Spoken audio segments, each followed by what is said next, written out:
Aqui na nossa Rádio USA, política se discute. Começa agora, Política em Foco. Para você que sintoniza a nossa Rádio USA, o Brasil mais perto de você. Eu, Márcio Fofo, estou chegando por aqui. E agora é a vez de nós batermos um papo também com o jornalista.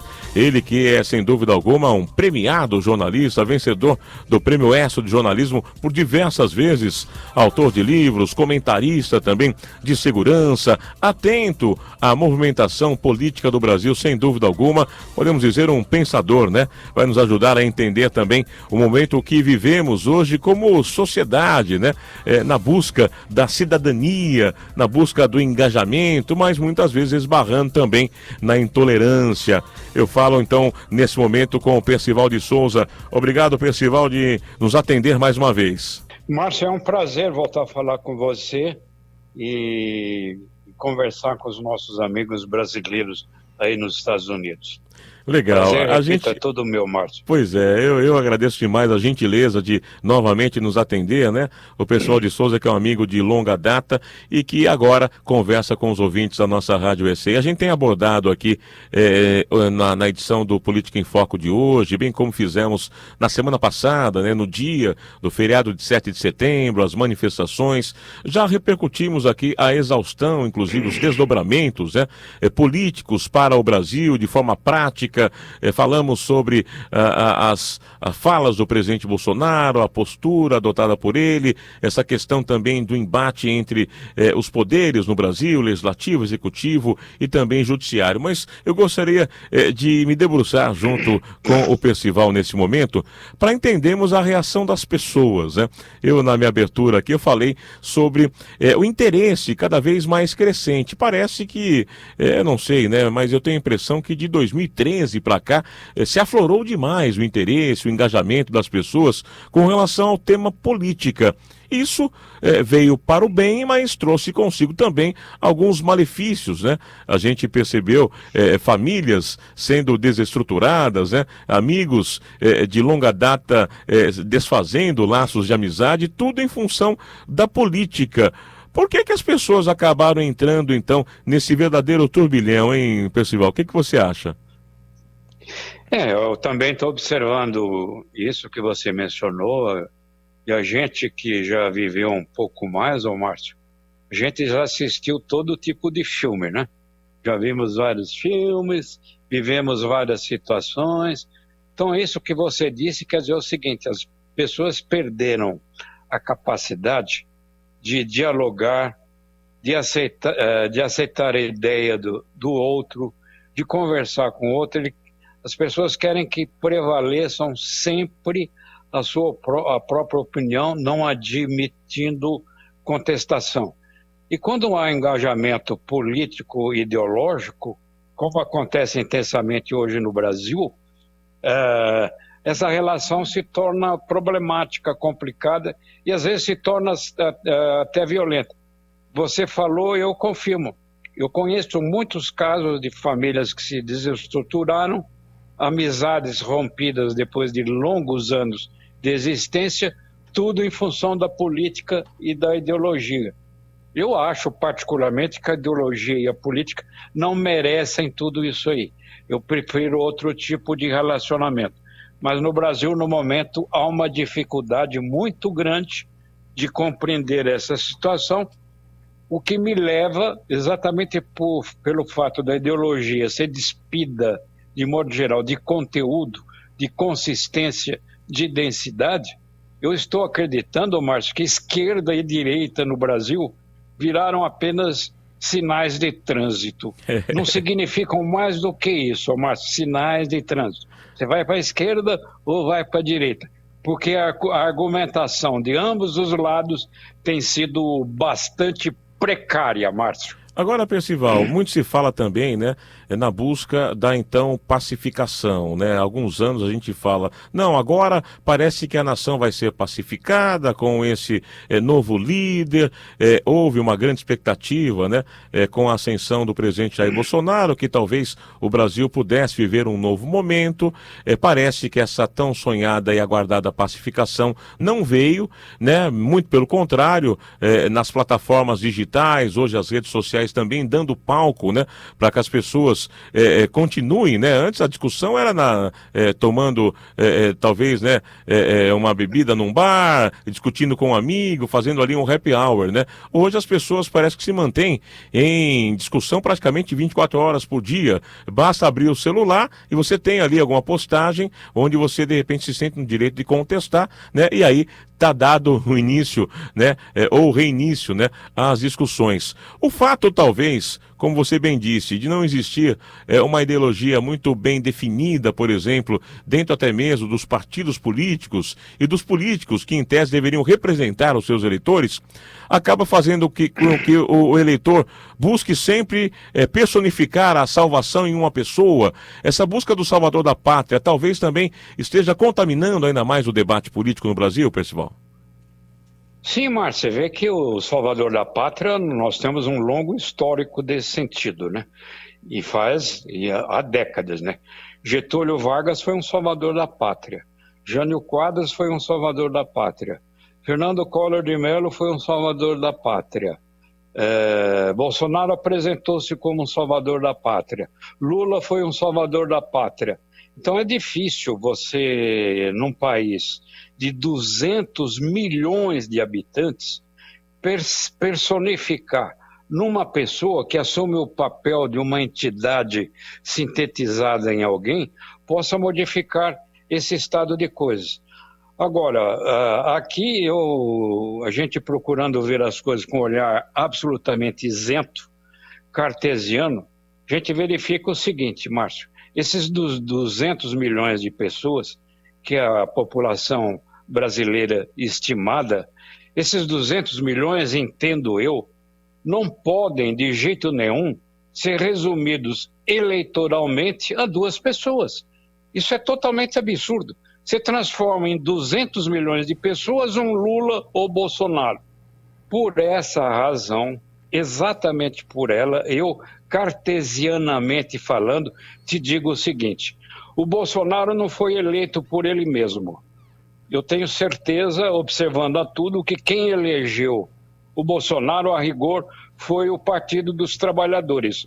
Ou seja, houve uma rejeição muito grande a esse partido, que não queria vê-lo continuando no poder, e os votos então foram desviados por Bolsonaro. Então, eu repito, o PT elegeu o Bolsonaro. Agora, busca-se o salvador da pátria. Eu estou entendendo, Márcio, que agora, esse momento, hoje, setembro de 2021, a grande massa do eleitorado não quer nenhum nem outro nessa polarização entre apenas duas pessoas. Eu creio que muita gente tem o seu candidato favorito, tem a sua preferência eleitoral e vai cacifá-la no primeiro turno de 2022. Vai perder a sua aposta. E aí vamos para o segundo turno. Quem for para o segundo turno, quem votou com base no primeiro, já sabe que seu candidato no primeiro não vai dar certo no segundo.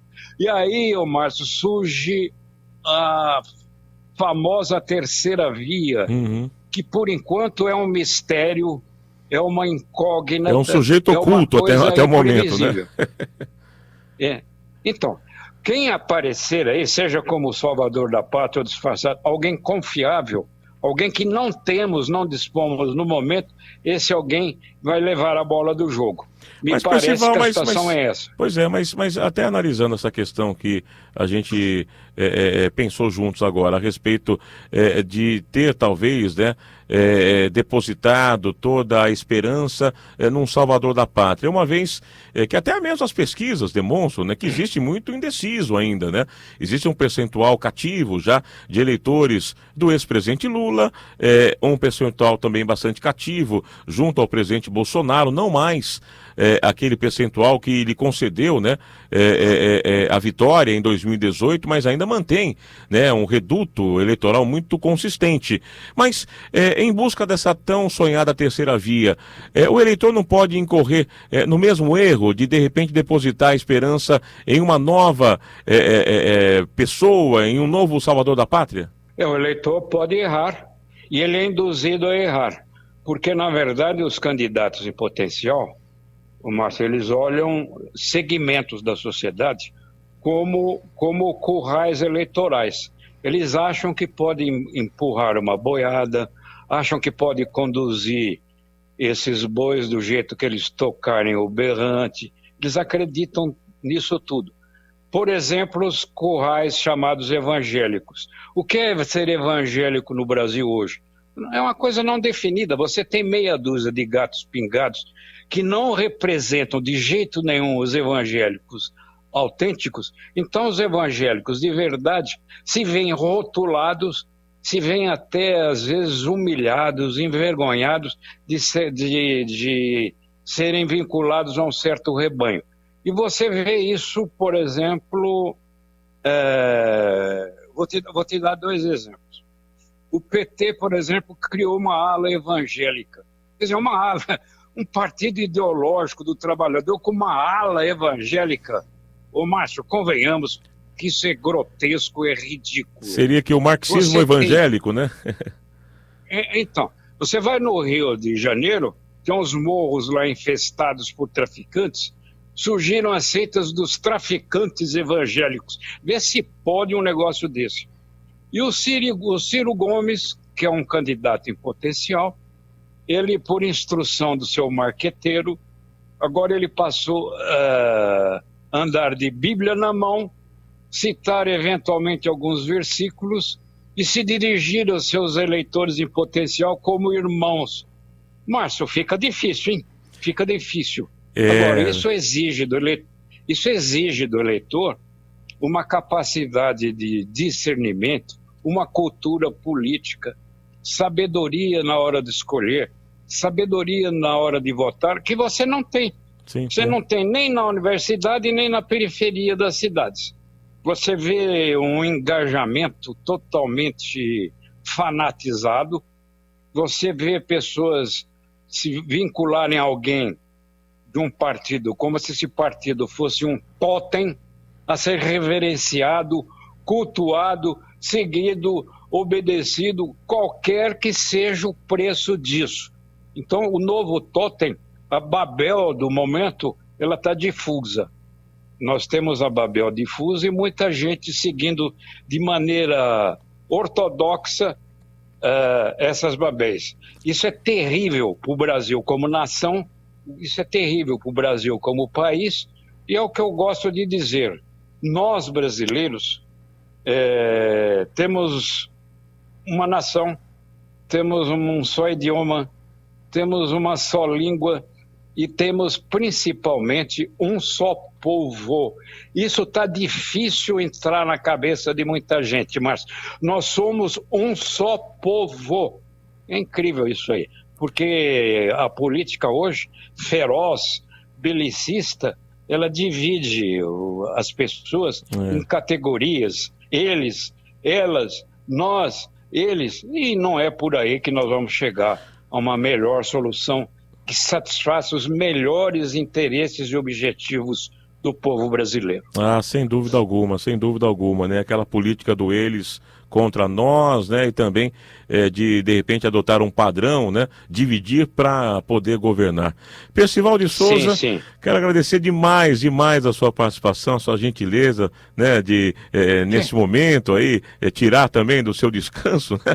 Para poder de repente conversar com os nossos ouvintes e também compartilhar um pouquinho, né? Da sua avaliação, da sua leitura, sem dúvida alguma, de alguém que já tem, né? Uma longa história de observação, né? Pelos mais variados temas do Brasil, né? Eu quero agradecer demais a sua participação e bom ouvi-lo novamente por aqui. A alegria, mas foi toda minha estar conversando com você, com seus ouvintes. O seu programa é de altíssima qualidade, satisfaz uma expectativa um segmento que é o povo brasileiro radicado nos Estados Unidos, ansioso por saber coisas do Brasil, que nós estamos procurando retratar aqui da maneira mais realista possível, para o bem de todos e felicidade geral da nação, Márcio. Exatamente. Um forte abraço, Percival. Até uma próxima. Outro, boa noite. Valeu. Nossa Rádio.